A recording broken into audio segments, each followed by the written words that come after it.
Buenas tardes con todos, buenas tardes ruteros de Latinoamérica y del mundo. Bienvenidos al segundo webinar de la Ruta del Clima.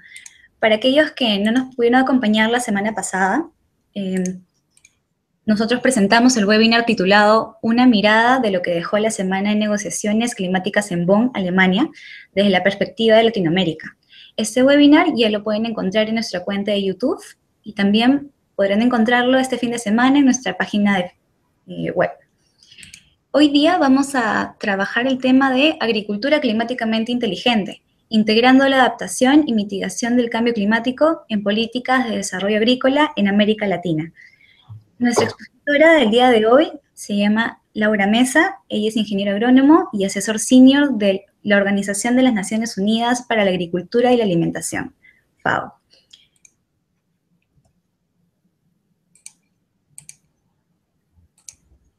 Hola Laura, te damos la bienvenida. Hola Andrea, gracias por la invitación y hola, buenas tardes, buenos días a algunos ruteros. Gracias por la invitación y justamente por la oportunidad que tengo de presentar este concepto a la nueva generación de gestores para el clima.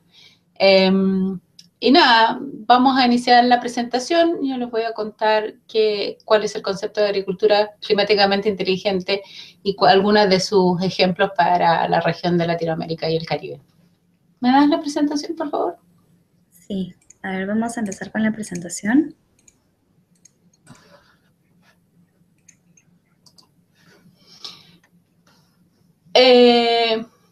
Bueno, es un concepto, como se ve en el título, que trata de abordar tanto la adaptación al cambio climático como la mitigación en las políticas de desarrollo agrícola.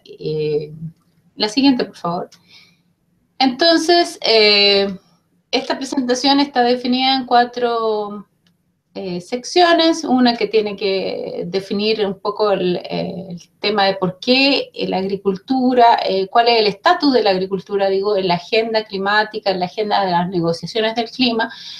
En segundo lugar, una definición de la que es la agricultura climáticamente inteligente, porque cómo surge este concepto también en el contexto de las negociaciones. Y en tercer lugar, algunos ejemplos aplicados, aunque este es un tema bastante reciente y necesita más casos y más mediciones, pero algunos casos aplicados. Y un cuarto punto que es una solicitud de la ruta, ¿no es cierto?, es ver cómo ustedes, qué desafíos tienen los jóvenes y futuros profesionales gestores del desarrollo agrícola en América Latina y el Caribe. La siguiente, por favor. La siguiente. Bueno, recordar es un breve recordatorio. Ustedes saben, los países están trabajando, los gobiernos, los tomadores de decisión, pero la sociedad en su conjunto, en tratar de limitar el aumento de temperatura por debajo de los 2 grados Celsius. Es una meta que requiere tanto de esfuerzos en mitigación como de adaptación a los cambios que ya se están produciendo y a los que por venir y que son inevitables. Entonces tenemos un doble desafío de mitigar y de adaptar las emisiones y de adaptarnos frente al cambio climático. La siguiente, por favor. Pese a que la agricultura fue reconocida desde el inicio de la Convención Marco de Naciones Unidas como un sector fuertemente impactado por el cambio climático y al mismo tiempo como un emisor importante de gases de efecto invernadero, solo hasta después de los diálogos de Accra en el 2008, para decir en la COP15 en Copenhague, el rol de la agricultura en las negociaciones dentro de la convención empezó a tomar más protagonismo. Podríamos decir que en la COP17 en Sudáfrica recién el tema ya fue formalmente incorporado a través de este órgano subsidiario, ¿no es cierto?, los SAC, para ciencia y tecnología, donde hay una plataforma específica para discutir los temas de agricultura y cambio climático. Con las contribuciones nacionales determinadas que se van a presentar ahora a fin de año en París, se esperaba que el sector pudiera tener algún tipo de protagonismo. y de hecho las últimas contribuciones, la entrega de contribuciones nacionales determinadas que han presentado los países están demostrando que el sector sí tiene un rol relevante y es parte de estas contribuciones de los compromisos que están ofreciendo los países. La siguiente, por favor. Como ustedes pueden ver en esta lámina, estos son todos los grupos negociadores que existen dentro de la conversión. Vale decir, los países se agrupan y establecen ciertos diálogos, ciertos puntos de interés. Y si ustedes se fijan con detención, Latinoamérica prácticamente está dispersa en una serie de grupos negociadores. Hay países que negocian en varios grupos de acuerdo a los intereses específicos. Esto quiere decir que a veces ha sido difícil aunar ciertos puntos de vista, ¿no es cierto?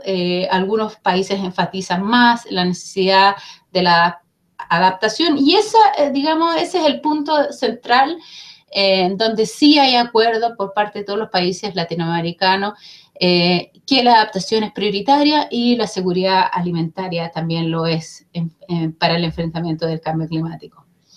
No obstante, en otros ámbitos de las negociaciones también Latinoamérica ha tenido un rol protagónico, por ejemplo, al imponer en Perú, y ustedes quizás lo sepan mejor que yo, que estas contribuciones nacionales no fueran solamente un tema cargado a la mitigación de gases de efecto invernadero, y que estas contribuciones también puedan tener aspectos de adaptación, o sea, que no fuera el foco solamente en la mitigación. Ese fue también un rol que tuvo América Latina en poner ese tema. También la región ha sido clave para mantener la figuración de la agricultura dentro de las negociaciones.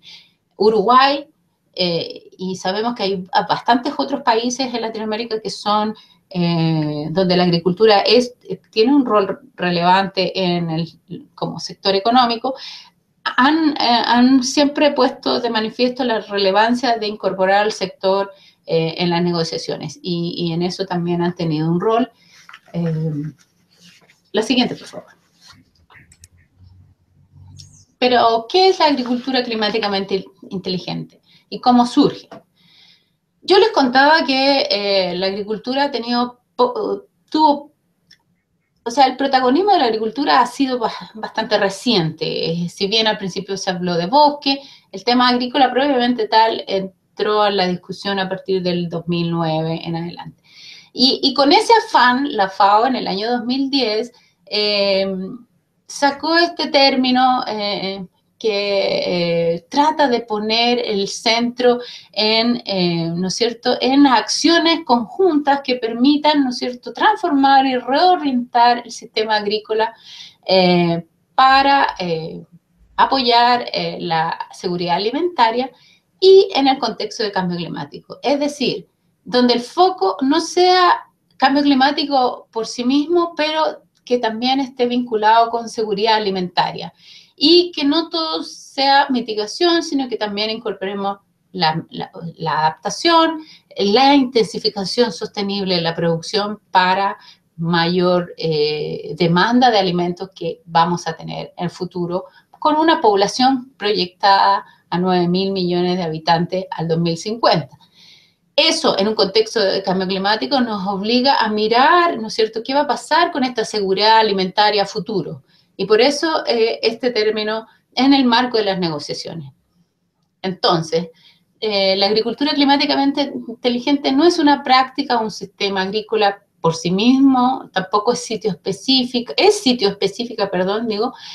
porque depende del contexto puntual y donde esté el énfasis que se le quiera dar, y se puede aplicar en distintas escalas y es un enfoque sectorial. Ahí necesita, por supuesto, cierto marco de política y de asistencia para que pueda funcionar. La siguiente. Pero no es nueva, es algo que se ha dado y lo conocen ustedes muy bien. Son sistemas de terrazas acá en el altiplano, en Machu Picchu específicamente, que tienen miles de años y es un tipo de agricultura que ha sido capaz de mantenerse en el tiempo prevenir la erosión, manejar el agua, mantener la fertilidad del suelo y la productividad de alimentos. Y por lo tanto también vemos que va a poder mantenerse otros 1000 años más. La siguiente, por favor. Pero también se trata de sistemas tanto tradicionales como nuevos. Es mirar la agricultura climáticamente inteligente, es mirar nuevas formas de producción, ¿no es cierto? Y, no sé, visualizar un futuro que nos permita hacer un uso más racional de los recursos naturales en forma sostenible. Implica también mirar la agricultura de precisión, cómo mejoramos los temas de pronóstico, el tema de pronósticos del clima en la planificación agrícola, agricultura vertical y otras nuevas tecnologías que permitan ayudar al mejoramiento de los sistemas, resistencia a sequía, salinización, etcétera, la resistencia a las olas de calor, una infinidad de nuevas tecnologías que nos van a permitir adaptarnos mejor a nuevos contextos. La siguiente. Y también es la adaptación, pero también es la mitigación de los gases que produce la agricultura.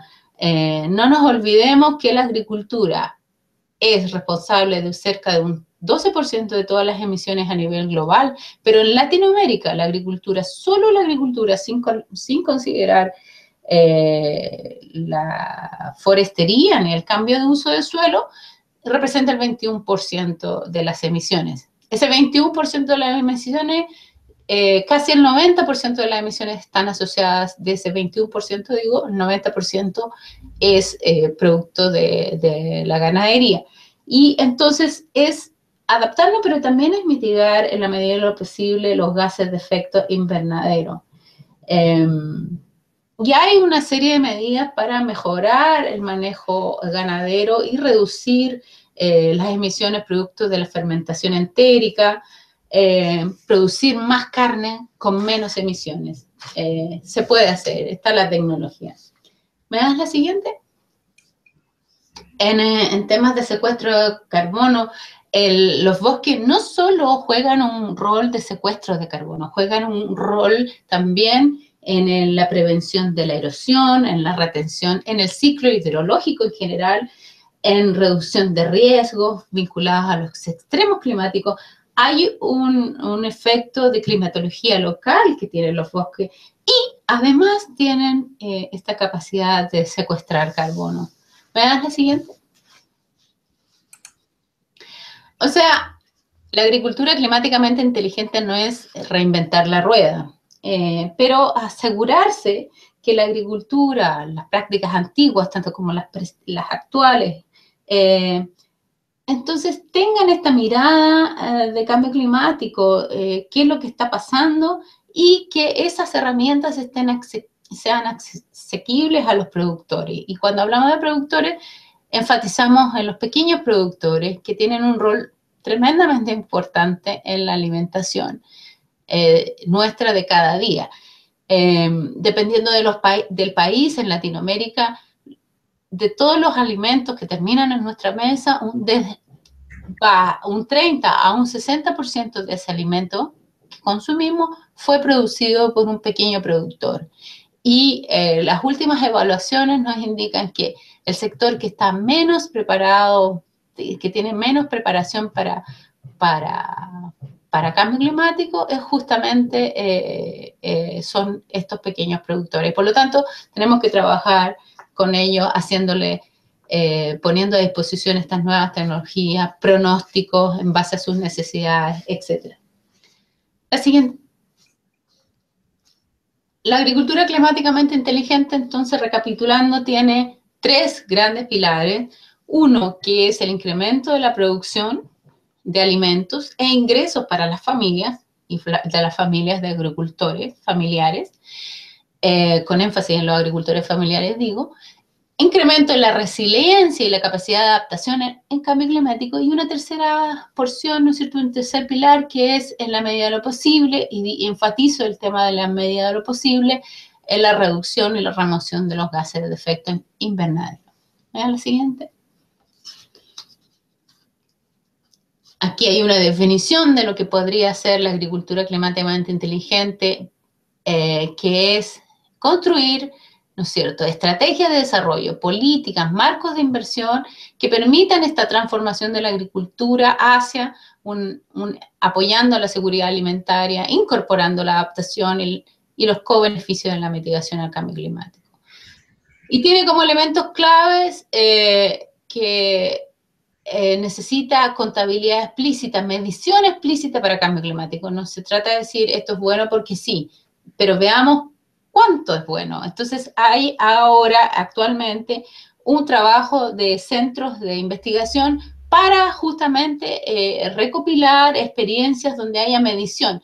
Cuánto más resiliente es un sistema agrícola frente a una sequía, cuánto más resiliente es un sistema adaptado frente a una inundación. Ese tipo de mediciones afortunadamente ya están tomando bastante curso y la idea es para FAO sacar el próximo año una publicación con alguna de esas experiencias en conjunto con los centros de investigación del grupo del CGR. Es también intensificar la producción sostenible. Estamos diciendo que se van a necesitar más alimentos en el futuro y hay que hacerlo en función de una base de recursos limitada. Cuando hablamos de hacer más con menos, estamos hablando de eso, de hacer mejor uso del agua, de reducir la erosión, de evitar la erosión de la biodiversidad, que es brutal en algunos casos. Entonces, ¿cómo la agricultura hace parte de esa sostenibilidad en la producción? Y una serie de tecnologías, no una sola, es un conjunto de tecnología. La siguiente, por favor. Y en los ejemplos, la siguiente, por favor.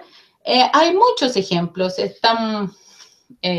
cada vez hay un crecimiento de proyectos cada vez más diversos, pero como decimos, es tiempo de pasar de pequeños proyectitos que nos muestren a programas nacionales, a un programa que sea, por ejemplo, la reconversión de todo el sector ganadero de un país, o que sea la mejora o un programa de inversiones para recuperar los suelos degradados de un país. Porque estamos viendo que ese tipo de enfoques tienen doble o triple propósito, como es lo que busca la agricultura climáticamente inteligente. Estamos hablando de enfoques de producción silvopastoril, ¿no es cierto?, de captura de carbono por pequeños productores, el uso de seguros basados en índices con un nivel de pluviometría determinado, por ejemplo, u otros, pero es necesario escalar ese tipo de proyectos y ejemplos y medir, como decía anteriormente, cuál es su nivel de efectividad. Vean la siguiente. El sistema que es un WAL es un sistema agroforestal indígena. Les quiero contar esta historia porque la FAO desarrolló este proyecto hace muchos años. Este sistema tiene distintos nombres, está en Centroamérica, en Honduras se llama que es un WAL, pero tiene otros nombres en Guatemala, Salvador y Nicaragua. Esto es un sistema que estaba operando y cuando los técnicos de la FAO vieron que tenía mejores efectos en la protección del suelo, en la cobertura de laderas y en el enfrentamiento de los extremos climáticos, lo promovieron, pero no es un tema desarrollado por la FAO, sino que es darse cuenta de las prácticas existentes que son buenas y que se pueden replicar. Después de 10 años, más de 10 o 20 años de trabajo, tenemos algunas evaluaciones de este sistema.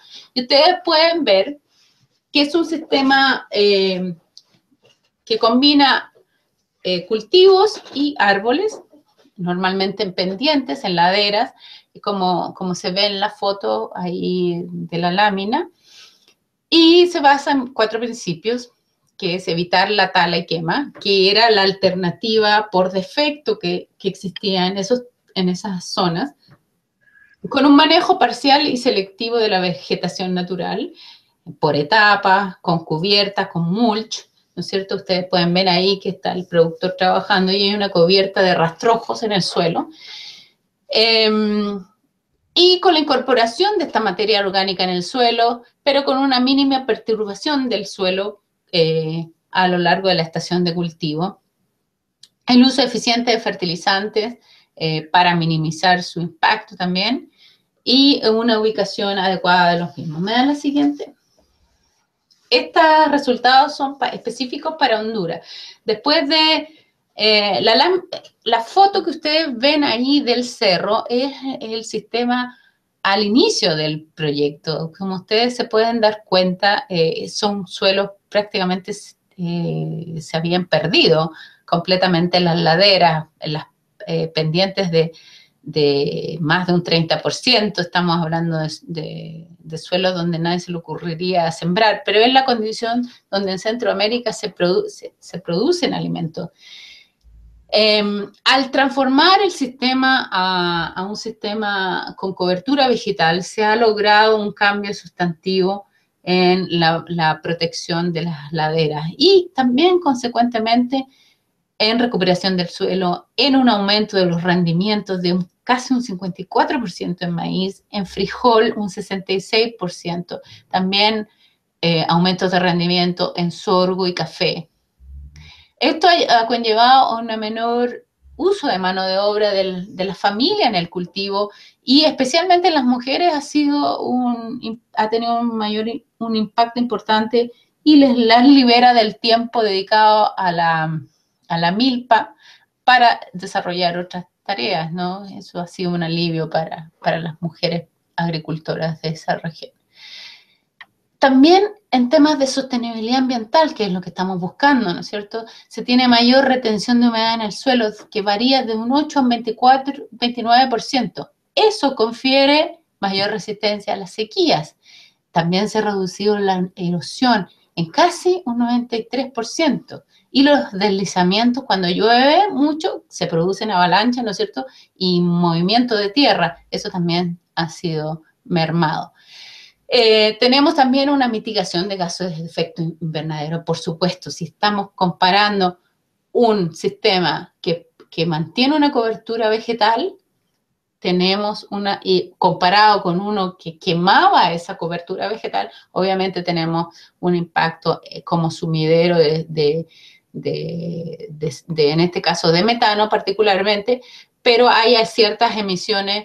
Comparativamente hay emisiones de nitrógeno por la materia orgánica, pero si ustedes ven la gráfica, en la parte inferior, en el total hay una captura de carbono en casi todos los sistemas de cobertura de suelo comparado con el sistema tradicional de quema y tala, de tala y quema. Y una mayor seguridad alimentaria y capital social. Estos productores hoy día tienen encadenamientos productivos, están vendiendo en el mercado local, tienen excedentes y han mejorado sus condiciones de vida. ¿Me dan la siguiente, por favor? Este es otro ejemplo que yo les quería mostrar. Es un plan de adaptación que hicimos para una región en el sur de Chile. Cuando termina el continente, prácticamente hay una región muy austral que colinda con la Antártida. Es una región netamente ganadera, de producción de ganadería ovina, ¿cierto? Ovejitas. Y por muchos años se ha hecho uso de la pradera natural en esta zona. Como ustedes pueden ver, las praderas nuevamente están muy erosionadas, hay una degradación de la pradera, de los pastos de esa zona, prácticamente en toda la región. ¿Y qué nos dicen los escenarios de cambio climático? Nos dicen que si bien va a llover más, quizás esta lluvia esté concentrada en el invierno, y se reduzca la disponibilidad de agua en el verano. Nos dice también que va a aumentar el viento, que es un factor bastante limitante en la ganadería de ahí y de toda la producción agrícola de la región, porque son vientos muy fuertes que llegan a los 100, a veces superan los 150 kilómetros por hora. Y eso tiene un efecto, va a tener un efecto, ya él lo está teniendo en la producción ganadera, con más estrés para los animales durante el verano, y las proyecciones indican que en esos parámetros también se van a incrementar. Entonces nosotros apoyamos junto con el Ministerio de Agricultura y la Secretaría Regional de Agricultura de ese territorio, el diseño de una serie de medidas de adaptación al cambio climático. La siguiente, por favor. Pero pensando en la adaptación al cambio climático, una de las medidas era, ¿no es cierto?, recuperación de las praderas naturales, mejorando la pradera, poniéndole más semillas naturales, un tema de mejorar la fertilización de la pradera también, para que se recuperen esos pastos, evitar la erosión, en fin. Y también una mejora de los bosquetes, los pequeños arbustos que ustedes vieron en esa fotografía, para que los animales durante el verano tuvieran sombra, en fin, una serie de medidas para que parara el viento, para que pudieran protegerse del viento que les mencionaba. Entonces, esas medidas estaban diseñadas para la adaptación al cambio climático. También pensamos en poner bebederos para animales. Y dijimos, bueno, pensemos en un horizonte de tiempo de 20 años de estas medidas. Pensemos en una superficie en la que se van a implementar estas y veamos si tienen un efecto en la mitigación. Y claro que la tienen. Entonces, esta es una herramienta de la FAO que se llama Exact Tool, que permite evaluar en un horizonte de años si hago un cambio de prácticas, qué efectos van a tener en las emisiones de gases de efecto invernadero. Con un ejercicio teórico, no es una medición puntual, ¿no es cierto? Nosotros podemos ver que podríamos, en este horizonte de años, si aplicamos la medida a toda la región, podríamos tener incluso hasta un 200% de mitigación respecto al escenario sin el proyecto, sin las medidas de adaptación. Entonces, estamos pensando en medidas de adaptación al cambio climático. ¿Tienen un efecto en el aumento de la productividad? Sí, claro que lo tienen. De hecho, estamos proyectando que las cabezas de ganado van a aumentar en esa región. Pero también estamos pensando estamos viendo unas sinergias con la mitigación y por lo tanto es climáticamente inteligente, porque si bien lo diseñamos para la adaptación, también tiene un efecto en la mitigación. Y otra cosa, permítanme comentarles que de este ejercicio, acá nosotros hicimos, ustedes se fijan, hay una barrita de insumos. En esa barrita de insumos eran el tema de bebederos para ganado. ¿Por qué hay emisiones en ganado? Porque aumenta la masa ganadera en la línea de ganado. Pero en insumos nosotros pensamos en poner estas como piscinas artificiales para que los animales tuvieran donde beber agua. Cuando el material que planificábamos estos bebederos era concreto, la barra de emisiones era mucho más alta, porque solo el llevar material, el usar concreto, implicaba emisiones. Pero cuando las cambiamos de tipo de abrevaderos, unos abrevaderos enterrados en el piso, con otros materiales, redujimos bastante las emisiones. Entonces, también nos permite hacer ese tipo de ajustes, de cómo implementamos medidas de adaptación con bajas emisiones de carbono. ¿Me dan la siguiente?